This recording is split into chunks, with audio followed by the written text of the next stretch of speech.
മനുഷ്യത്വമാണ് ഏറ്റവും വലിയ സമ്പത്ത്. സ്നേഹിക്കാൻ അറിയുന്ന മനസ്സുള്ളവരെയാണ് ചേർത്ത് നിർത്തേണ്ടത്. ഏതൊരുവൻ ദുഷ്കർമ്മങ്ങൾക്ക് നല്ല കർമ്മങ്ങളാൽ പ്രതിവിധി ചെയ്യുന്നുവോ അവൻ മേഘത്താൽ മായാത്ത ചന്ദ്രനെ പോലെ പ്രകാശിക്കുന്നു. നീ തന്നെ നിനക്ക് വെളിച്ചമാക്കുക, നല്ലവണ്ണം പ്രയത്നിച്ച് പണ്ഡിതനായി തീരുക. ശരീരം കൊണ്ടോ വാക്കുകൊണ്ടോ മനസ്സുകൊണ്ടോ ചെയ്ത ദുഷ്പ്രവൃത്തികളുടെ ഫലം നന്നായി വരിക എന്നുള്ളത് അസാധ്യമാണ്.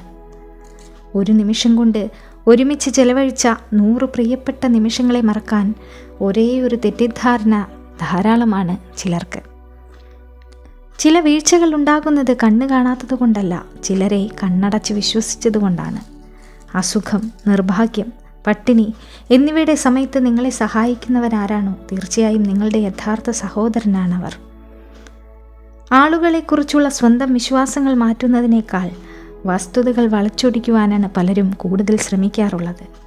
ഉത്തരവാദിത്വം എന്നാൽ നിങ്ങളുടെ ജീവിതത്തിൽ നിങ്ങൾ അഭിമുഖീകരിച്ചേക്കാവുന്ന ഏത് സാഹചര്യത്തെയും ആത്മവിശ്വാസത്തോടു കൂടി അഭിമുഖീകരിക്കാൻ കഴിയുക എന്നുള്ളതാണ്.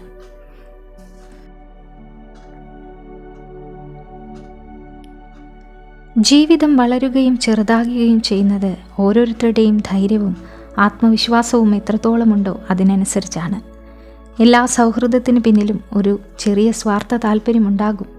ഇത് കയ്പുള്ള ഒരു സത്യമാണ്. സത്യമറിയാതെ ഊഹിക്കരുത്, മനസ്സിലാക്കാതെ വിധിക്കരുത്, ചിന്തിക്കാതെ സംസാരിക്കുകയും അരുത്. നമുക്ക് ഏറ്റവും അറിയാവുന്ന ഒരാളിൽ പോലും നമുക്കൊട്ടും അറിയാത്ത മറ്റൊരു മുഖം എപ്പോഴും ഒളിഞ്ഞിരിപ്പുണ്ടാകും. പരിണമിക്കാനും മെച്ചപ്പെടാനുമുള്ള അവസരങ്ങളായി നിങ്ങൾ തിരിച്ചടികളെ കാണുമ്പോൾ സ്ഥിരോത്സാഹം നിങ്ങളുടെ ജീവിതത്തിൻ്റെ അഭിവാജ്യ ഘടകമായി മാറുന്നു. നിങ്ങൾക്കാവശ്യമായ പ്രചോദനം നിങ്ങൾക്കുള്ളിൽ തന്നെ കണ്ടെത്തുക. ഒരു പ്രതിസന്ധിയിൽ നിങ്ങൾ എത്ര നന്നായി പ്രവർത്തിക്കുന്നു എന്നതാണ് നേതൃത്വത്തിൻ്റെ യഥാർത്ഥ പരിശോധന. മറ്റുള്ളവർ എന്ത് ചിന്തിക്കും എന്നതാണ് നിങ്ങളെ ബന്ധിപ്പിക്കുന്ന ഏറ്റവും വലിയ ചങ്ങല. അത് പൊട്ടിച്ചെറിഞ്ഞാൽ പിന്നെ നിങ്ങളെ തടയാൻ ഒരു ശക്തിക്കുമാകില്ല. ഇടുങ്ങിയ ചിന്താഗതിയിൽ സ്വന്തം സ്വപ്നങ്ങളെ തളച്ചിടാതെ ചിറകുകൾ വിടർത്തി പറക്കൂ. പുതിയ ആകാശങ്ങൾ തീർച്ചയായും നിങ്ങൾക്കായി തുറക്കപ്പെടും.